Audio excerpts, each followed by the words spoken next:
For me, subject is everything. It's a bit like painting. If it doesn't strike a chord in you, you're not going to do your best work. I love anything that depicts working Australia, the down and get dirty sort of stuff. Just do, don't think, just do.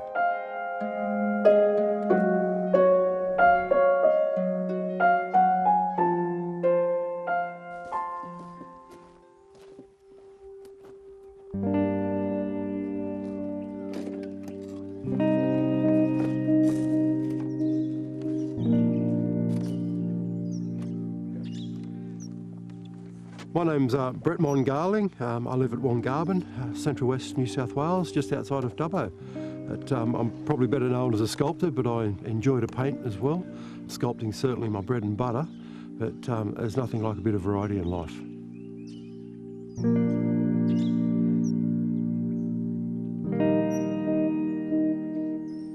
I come out and paint most mornings. It's a way for me to start the day in a nice, quiet, peaceful environment. But it also gets me away from the studio because 9 times out of 10, I'm in the studio or the foundry all day, every day, 7 days a week. So unless I get a bit of a sanity break to start my day, I go absolutely bonkers.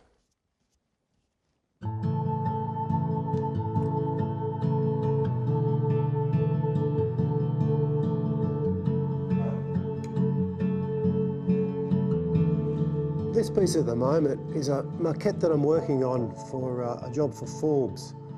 It's part of a sculpture trail that extends from Forbes out to Condobolin, but these are going to be life-size brumbies, and I want them to have that real feel of energy and movement. So they'll be out in the open, so you'll see them from the roadside, sort of tearing across the plains, and hopefully entice people to pull over and go and have a look and a photo opportunity and all the rest of it.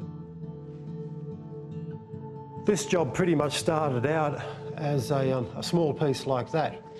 And it doesn't look like much, and it's probably not. But this is what I call a thumbnail. And they're just really quick, little, simple horses that I've put together in about the right dynamic and right shape. Each horse is very much an individual, but each leg, each muscle, each position, each gesture is unique to each horse. And each horse really does need its own character. And I'm sure casting that bronze is plenty of your blood, sweat and tears, and nearly 18 months of your life.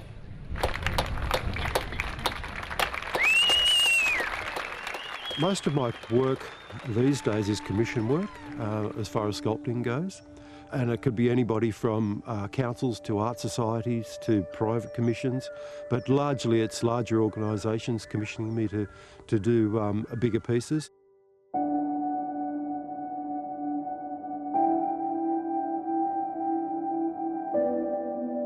For me, subject is everything. It's a bit like painting. If it doesn't strike a chord in you, you're not going to do your best work. If the passion's not there, the interest isn't there, then the motivation to do a good job's not there. It should look nice in the park. You know, as you walk in, you'll get that appearance. That's the idea of it. Yeah. Cameron Park is absolutely fantastic already in Wellington, but this is really going to set it off. We're building a Wiradjuri cultural centre there. This wedge-tail eagle will be one of the centre point pieces of this new cultural centre.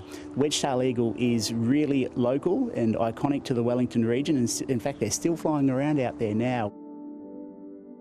Brett is a superstar in Dubbo, there's no doubt about that, whether it's the Bill Ferguson statue in our main street, which is a prominent Aboriginal rights activist, right through to you know, gifts for our sister city in Japan, Minakama. We sent some really big kangaroos over there so our Japanese sister city can really appreciate them. One of the things I like doing is when I'm out and about in New South Wales is pointing out to the locals, oh yeah, that one come from Dubbo, it's one of the good things about Dubbo. We got the Garling Gallery here, and so many of these artworks come from Dubbo. I'm self-taught. I'm a self-taught sculptor. I guess learning's a funny thing, you acquire knowledge all the time, if you're open to learning. Mum was a painter and a potter, and so there's always access to clay and paint and pencils and all that sort of stuff. When I finished high school, I had every intention of getting into art school and turned up to interviews for art schools in the Sydney art schools, and none of them wanted me. If that burning desire is there, it's there. And I started going to exhibitions and meeting other artists and older guys who are now I consider probably my closest friends. And through their encouragement, really got back into it. Their encouragement was, don't worry about art schools, mate, just get out and do it. And that's pretty much my attitude now. Just do, don't think, just do. 1, 2, 3. Ross Horder's been with me for near on 15, 20 years now. Is my right-hand man when it comes to the foundry work. The process itself hasn't changed in millennia. The only thing that's really changed within this process are the materials we use.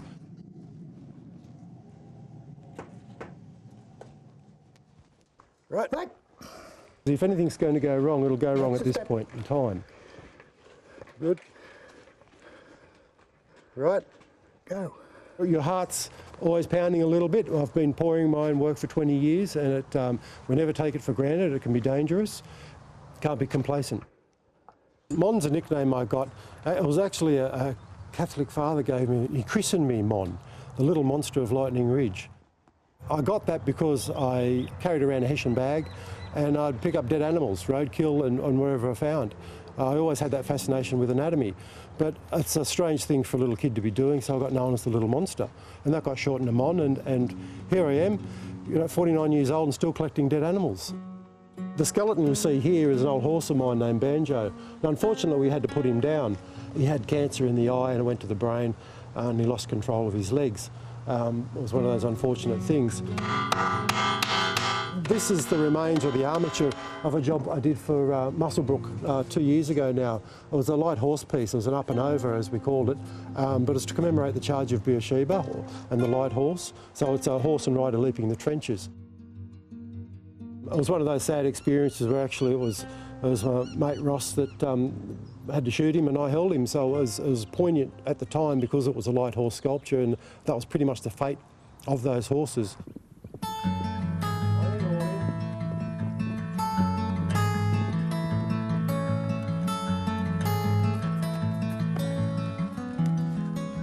I've always had a love for horses. There's something about a horse's movement, the way a horse is put together. A nice shaped horse, and especially in summertime when they've got a glistening coat and running through a paddock, you see every muscle move. It's almost like an anatomy chart, on steroids.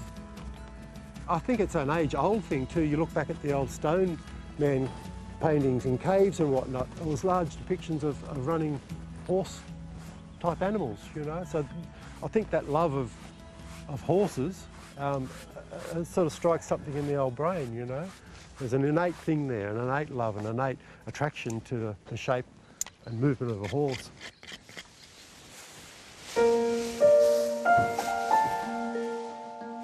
At the moment I'm working on a big piece for Curry Curry. It's probably the largest piece that I've dealt with at this point. It depicts a pit horse and a coal skip and his handler, the wheeler.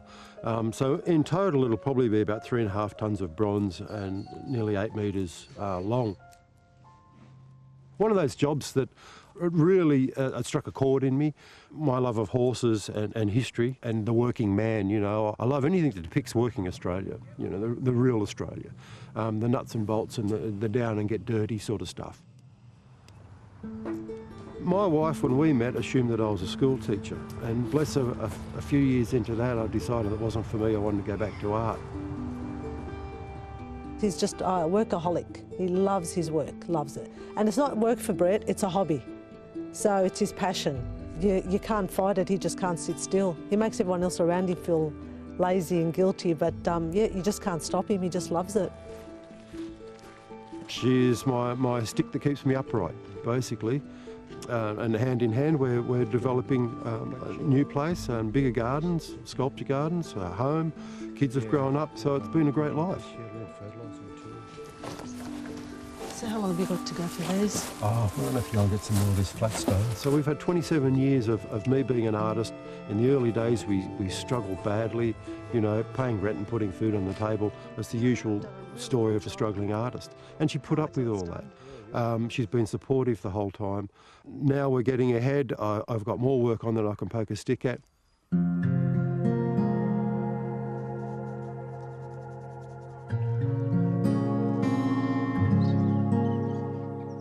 I could probably live anywhere on the planet and still survive.